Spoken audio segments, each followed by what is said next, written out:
What's up, guys? So Tucson is actually recognized as like a gastronomy city by UNESCO. So we're gonna try to do some, food exploring too.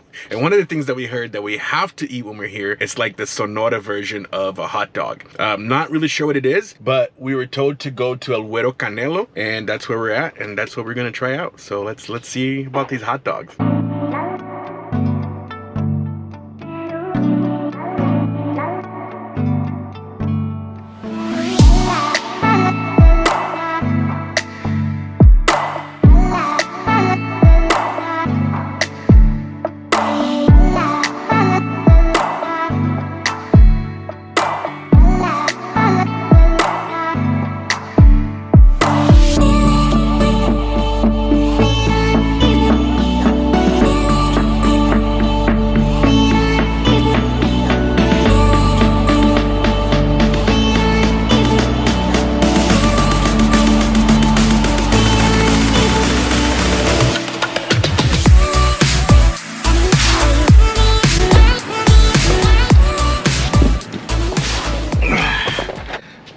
So if I had to rate this place, I don't know. I think I would say I'm a little underwhelmed. I would say it's fine. It was cool, but it didn't blow me away. I heard so much that I thought it was gonna blow me away, and maybe I ordered the wrong things. I got a caramelo de asada con frijoles. Michelle got the Sonoran hot dogs, and everything was fine. The sauces weren't spicy.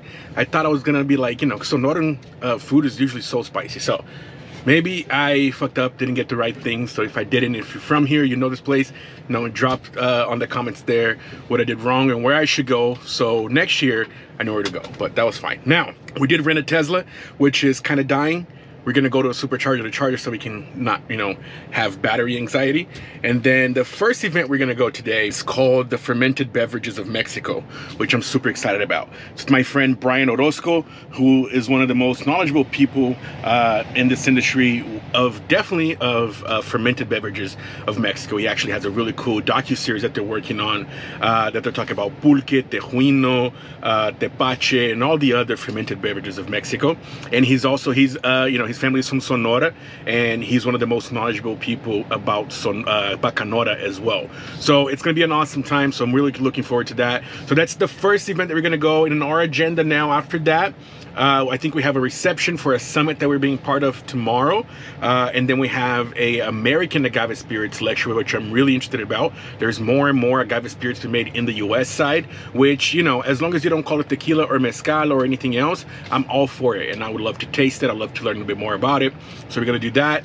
And then I think we're just going to hang out for a bit. And tomorrow is the day where I'm going to be super busy. So I'm going to take you guys with me, as I always do. And yeah, so let's go get this car charged.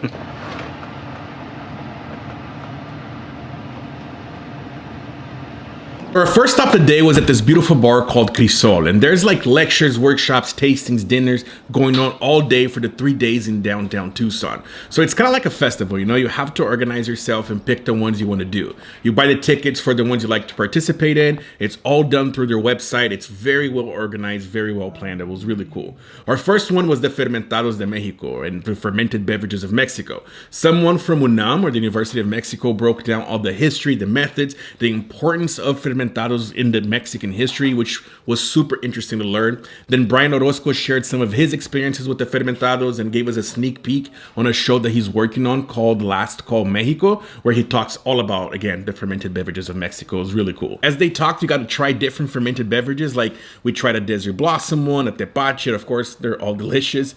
We hung out at Crisol for a bit. This is probably our favorite bar in Tucson, to be honest. We kept coming back. Amazing selection here too. So guys, that was the lecture about pulque. It was awesome to see. I think we talk a lot about mezcal and the destilados de Mexico, but we don't touch so much on the culture of fermented beverages that have been happening in Mexico for 3,000 years. And there are the big players like we always talk about, like pulque, tejuino, tepache, but there are so much more all over Mexico that honestly I don't know. So was awesome to get educated on. I think you really need to follow Bryant. You need to check out his project that he's working on called Let's Call Mexico, talking about all the fermented beverages of Mexico. And not only that, but the ones like how they've evolved in, crossing the border, and as the immigrants came to the US, how that evolved as well. So super interesting. Brian is just the homie. He's an awesome dude. Now, we all just tried pulque. We're gonna start trying destilados. So of course we came to drop off our car at the hotel, and then we're just gonna be Ubering from now on. So that's what we're gonna do. Take a little break. It is 4:47 right now, and we gotta be somewhere at 5. So let's go.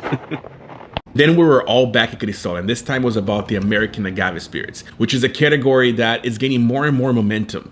And do I have a problem with it? Listen, if I don't call it tequila or mezcal, I'm all for it, to be honest. And I just think that most brands in the US have a long road ahead of them, since, to be quite honest again, they just haven't been that good when I tried them. And the presentation was led by Mike G, which I have met before. I've always exchanged some messages. He has a deep knowledge of the destilados of Mexico and distills his own agave and sotol spirits as well. This is a great way to learn something new and new brands and techniques that are happening within the agave in the US side that I'm not very familiar with. You got to try different brands as well, and some of Mike's own distillations that were, in all honesty, by far the best ones we have tasted during this presentation. Then, since this was the first night and there wasn't that many lectures going on, we stayed at Crisol for a bar takeover and a tasting of Origen Raiz, which is a great brand from a great family.